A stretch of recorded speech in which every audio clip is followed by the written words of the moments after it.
Hey y'all, it's your lesbian. Y'all, we are in desperate times right now because I am in my car doing an episode with y'all. I'm gonna tell you what, I come from the post-production industry and I am a stickler for proper audio, proper lighting. And here we are. Because I haven't talked to y'all in a minute and I'm just feeling like, y'all are sending some beautiful comments and I want to check in with you. It's Pride Month. I've been on vacation with my family in the South. We all come in together every year and it's a big thing and a little bit overwhelming. Long story short, there's no privacy. There is nowhere for me to duck into a quiet corner to do an episode with y'all. So here we sit in the parking lot of Goodwill because I got 100,000 things I'm about to donate. So happy summer, happy Pride Month. It's so exciting. Y'all, I want to talk about a couple things in lesbian pop culture real quick while I have you. Now, the younger generation of lesbians, y'all already know this. Lesbian music is having a moment. For y'all mature lesbians who maybe aren't listening to everything, I mean, I know you know who Billie Eilish is, right? And she's got that song Lunch, and that's fabulous. And Chihiro? Oh, how cool is it that Billie Eilish has come out as at least being bisexual? I haven't heard her say that she's gay. Maybe she has, but that's pretty cool. She is such a freaking talent. And her brother Phineas, of course, too. Have y'all been listening to the younger lesbians who are putting out music right now? Y'all, Chappell Roan is on fire. If you haven't checked her out, please do. I went to listen to it in the beginning and I thought, oh, that's kind of poppy. It sounds kind of maybe like high school music, right? Just give it a minute. Just give it a minute. Listen to the album. Listen to it a few times. Listen to the lyrics. Pull the lyrics up while you're listening to it because that girl, these younger lesbians that are creating this music today and writing these lyrics are so freaking brave. My God, they're so just raw and honest, and I'm so happy for the younger lesbian community that they have this. I'm sorry about the steering wheel in the way, y'all. I like to talk with my hands, so I had to put the phone on something. Fletcher. If y'all haven't looked up Fletcher, please go to TikTok, type in #Fletcher and watch some of her live performances. My God, that girl is so hot. Ah, if I were younger. And Renee Rapp. Y'all listen to Renee Rapp. She's got some good stuff on there, y'all. Those are three that I've been listening to more lately. And I'm really missing King Princess right now. Like, is King Princess gonna do anything else? I really liked her. I really liked her style of music. It's a little moody. It's a little, brooding. I miss that. I hope she does something again soon. Anyway, and have y'all been watching Hacks? My God, I freaking love that show. I'm a little bit behind right now. I know it's been out for a minute, but again, vacation with family. If y'all haven't seen Hacks, it's on Max. At least go watch the golf episode. Holy cow. Hacks is with Gene Smart and Hannah Einbinder. It's written by Paul W. Downs, Jen Statsky, and Lucia Aniello. I hope I'm not butchering her name. Probably am. But anyway, this episode was directed by Paul W. Downs brilliantly. It's so fun. And it's got a little lesbian action in it. And it's just hysterical, y'all. Just hysterical. Check that out if you can. Those of y'all that still haven't watched I Kissed a Girl, I know it's younger kids. I know it's younger lesbians. But trust me, you're going to like it. And if you live in the States, it is on BBC. So you're going to have to get a VPN. They're like $5 a month, y'all. Just get one. I use NordVPN. So just on your phone, go and download NordVPN or whatever. There's 100 VPNs. Find which one works for you and grab it for a month and watch that show on BBC. Again, I just continue to be blown away by the younger generation of lesbians. That's my younger lesbians rant. I do need to watch some more mature lesbian stuff, I reckon, too. They're having such a moment right now. I'm so proud of them and I just want to support them. I want to play that music in the background while I'm doing stuff just so they get more credits on Apple Music or Spotify or whatever. And thank y'all so much for those of y'all that have been commenting, that have found the channel, that have been sending me messages. It's just so cool to see some of this stuff is resonating with y'all. I am 53 years old, a little bit about me. My background is all in production and post-production. I was a visual effects EP for 7 years. I was an editorial EP. I owned 2 production companies in Los Angeles. And then I got rid of all of that stuff and my house and my cars in 2020 when my dad got really sick with COVID and eventually passed. Ended up coming back to the South for a bit to be around family, and now, y'all, then decided that I'm not really sure that this is for me. I really like the creative community, and I've fallen in love with London. So here for a moment with family, and then I'll go back to London. Happy Pride to all my friends in London. God, it's just incredible to see all of the Pride flags hanging down over Regent Street in London. It is beautiful. It's just like To be in a city that openly the mayor says, I want everyone that lives here to be able to be themselves and love who they love, like how freaking incredible is that? So let's talk about that for a moment, y'all, because I did grow up in the South and I have come back to it as sort of a little bit of a like, you know, I wanted to see how it felt as an adult. I've heard so many people say, oh, it's different now, it's different now. No, it's not. No, it's not. I mean, yes, it's grown a little bit, but no. Not when you compare it to the cities that really embrace the gay community. I don't know about y'all, but I really need that. I have to have a city that I feel safe in, where I can find community.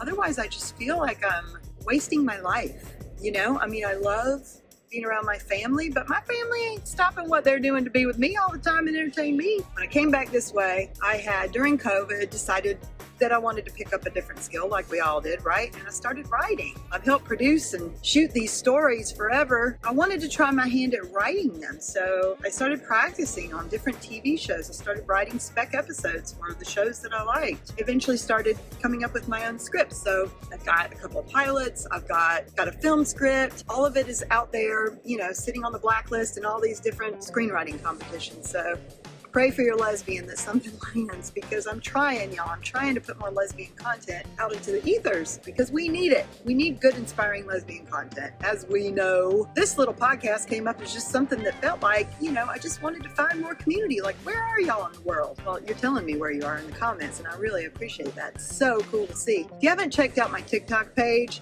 it's called your.southern.lesbian, and the engagement there is really cool. Like, people are engaging from all over the world in the comments. If y'all are looking to sort of, you know, have a little peek around, go to that site and look too, because it's fun, and why not? You never know. So I want to know, I've talked a lot about looking for meetups in your area. I've talked a lot about Facebook groups in your area. So proud of y'all. Some of y'all are sending me like positive messages that you're trying it, you're getting brave, you're getting out there. It's awesome, right? Like, if you live in a city where you have those options, please take advantage of them and go do it. You will find community that way, I promise you. Now, they might not all be into what you're into, right? Like, you might not want to go out drinking all the time anymore. As a mature lesbian, like, I've hit that point in my life where that doesn't resonate with me anymore. So I go to the daytime meetups. I go to things like, sometimes I'll go to the movies, sometimes I'll go to brunch, sometimes I'll go to, one of them's going to be kayaking in the river in Windsor. Like, how cool is that? I've also found in London there are different bookstores that lesbians gather on certain nights of the week, and I never would have found that if I hadn't just done a random Google search of like lesbian events near me. So y'all just get creative. You know, we are in the information era right now. So use that little smartphone to the best of your capability and see what's around you. There might be stuff happening that you're just not even aware of. If you are in a town where you don't have options to stuff like that, then let's have a little chat. Are you happy? Do you see yourself staying there? And if you're going to stay there and you don't see a way of moving, or you just really like where you live but you don't have community, would you maybe start one? I've thought about that before when I was in certain places. I've not been in a place yet where meetups don't exist that I can find something to do and find some community. But if I were in a small town, I think I would put it out there. I'd put it out in a Facebook group and I'd put it out in a meetup. I'd just start one. And even if it's a once a month type thing, listen, if you don't like it, you can stop it. You can kill it off. You don't have to keep doing it. But God, y'all, I think it's just so important to find your community. There are things that we lesbians experience that only we lesbians experience. And you know, it's cool that we're seeing more lesbian content maybe today than we have before in our life, and there are things that we can relate to, but to me, nothing beats those one-on-one conversations, right? You know, some of my best lesbian friends are still in California. I mean, we'll call, we'll FaceTime, but I'm doing my best to start building new friendships in London because I feel like that's going to be really important as I continue to stay there and work there and build a life there. Again, share with the class. Share what's going on in your neck of the woods. Where are you? You know, are y'all in a small town where you're having a tough time finding community? What do we need to do? How can I help? How can I help? I guess that's what I'm really asking too. I mean, we've talked a couple times about doing a Zoom, but I mean, I'm going to kind of tell y'all the same thing. And I'm happy to give y'all tips about, you know, how I just pull myself up by my bootstraps and find my bravery and go into those meetups if that's what y'all want to hear. How can I help? You know? Ooh, one more thing I wanted to ask y'all really quickly too. Now, don't judge because I know I was just on vacation with my family, but how many of y'all are not afraid to take a vacation by yourself? Have you ever done it before? Have you ever tried it before? Y'all, I'm just saying, if you're a solo lesbian like me, please take yourself on a nice vacation, even if it's just a weekend getaway to start. It's so fun. It's so eye-opening. The way you move through the world is just different than when someone's next to you. And yeah, I know it's fun to share all those things with someone, and I can't wait to do that again too with the right person. But in the meantime, please don't stop yourself from going to those places that you really want to see. I traveled the entire UK 3 years ago by myself, rented a car and did the whole thing, just drove the whole thing for a month. It was incredible. It was scary in certain moments, so not scary, not really scary. Exhilarating, let's say exhilarating, but so incredible, and I wouldn't change a single moment of it. When you travel by yourself, if you're open to maybe sitting at the bar, I don't drink, but I'll sit at the bar because that's where people who travel by themselves sit. And then you're more likely to talk to somebody and find out other stuff. I've gotten lucky a few times on vacation where I just happen to be sitting at a table by myself and somebody at the table next to me will start talking to me and invite me to join them, which is incredible. Or say, they'll hear my American accent and they'll go, "Oh, you're not from here and you're by yourself?" And then we start talking. So, when you're talking to a waiter, y'all be brave. It's really fun. It's really fun to get out there and explore, and it's very empowering. It just gives you such a feeling of accomplishment if you can do something like that for yourself and by yourself. I highly recommend it. Anyway, that's my PSA. The other PSA is, if you're not brave enough yet to go on a trip by yourself, take yourself to dinner by yourself. Y'all ever do that? I am not going to miss out on the fabulous vegan restaurants in London if I don't have somebody to go with. I go by myself all the time if I don't want to wait for somebody. And I do have friends, y'all. I do have friends that are also vegan and want to go, but y'all need to feel sorry for me.